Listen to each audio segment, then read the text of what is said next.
Cowboy Bebop is considered one of the best anime series of all time for a reason.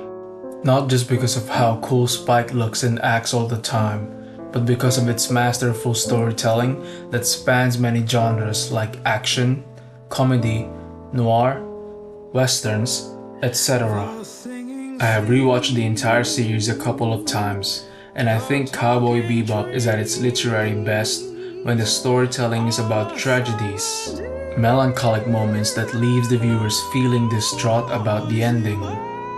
A few iconic examples come to mind, like the last scene of the show, where Spike is about to die and he shoots a finger gun. Or when Faye visited her former home to find out that her entire neighborhood is in ruins, knowing she doesn't have any more connection to her past. Or even the ending of the first episode, which I talked about in great length, where Katarina, knowing they have no escape, gave up to their tragic fate. These scenes left me feeling terribly broken for the characters, leading me to sit in silence after the end credits finished and just try to absorb the events that unfolded. That is what I mean when I say Cowboy Bebop is the best when it comes to showing tragic stories, because it makes the viewers ponder for even a moment. With that said, I would like to talk about a certain episode that made me feel bittersweet, to say the least. Ganymede Elegy. This episode is one of my favorite ones for many reasons. It is one of the few mellow episodes of Cowboy Bebop, and yet, it is not boring at all, because the story is very emotional and engaging. The soundtrack perfectly encapsulates the themes of the show, like loss and regret. The cinematography is beautiful as usual, as it masterfully reflects the air of sadness in the episode. What I mean by this is that Jet's old hometown is shown as an almost empty, dilapidated place that has been left by most of its people, leaving time plenty of freedom to do its thing, eroding most of the town away, much like Jet was shown to feel in this episode. However, the most important reason is because this episode makes me feel poignant. The emotions I felt while watching this episode were real, and I think it's because the topics it deals with are something we can all relate to. Much like Spike in Ballad of Fallen Angels, Jet has decided to confront his past in this episode, trying to finally get some closure. I like how it all started with the mention of Alisa's name. Jet was not planning on visiting her, but when the cop told Jet about Alisa and where she lives, that human curiosity of visiting a person you once knew in your old hometown overcame him. Finally having the chance to ask her the question he wanted to for so long. They finally saw each other after a very long time, and after a quick story of Alisa's situation, Jet, being the sweet guy that he is, started to lecture and worry about her. He is definitely not over her. Alisa just laughed and shrugged it off, but watching this episode a couple of times, I realized that this is a foreshadowing of the events later on. The viewers might also notice that while Alisa was talking, the editing was a bit off and abrupt. Furthermore, I also noticed that the sound of the ticking clock is going a bit faster than usual. I think that was deliberately done by the writers to show that time is not flowing well in that moment because there are two opposing views of time between the former lovers. For Jet, time has stopped when his watch did, so he left Ganymede. But for Alisa, time never stopped, and she has clearly moved on by having a business and a new lover. This scene of Jet talking to Alisa is one of the most emotionally moving scenes in Cowboy Bebop. The pain in Jet's voice can be truly felt while he was telling his story to her. Every line he says keeps on building up the pain for him and for me, the viewer, especially when he said these words. It just didn't seem real. And even though I am only a viewer, a genuine feeling of sadness was building inside me. To top it all off, the cinematography of this scene is perfect in every way. The positioning of Jet and Alisa shows how they are feeling at that moment, with no words needing to be said.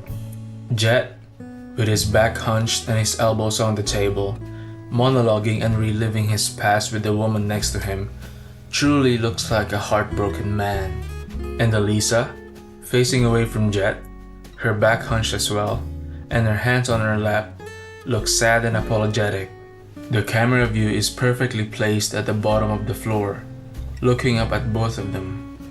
It gives off a sense of separation, like even if Jet and Alisa are next to each other, it feels as if they are worlds apart.